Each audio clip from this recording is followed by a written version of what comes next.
nimetumiwa ujumbe kutoka kwa Mheshimiwa Rais.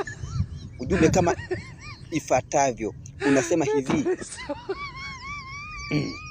kijana wetu Gen Z umechaguliwa na jeshi kuu la Tanzania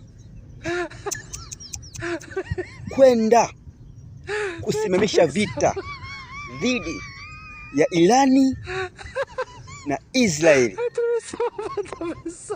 Ndege utakayotumia Air Tanzania, mabomu mawili ya kurusha kwa mkono, bunduki utakazotumia bunduki za mwaka wa mbele. Kwa hiyo unahitajika mara moja.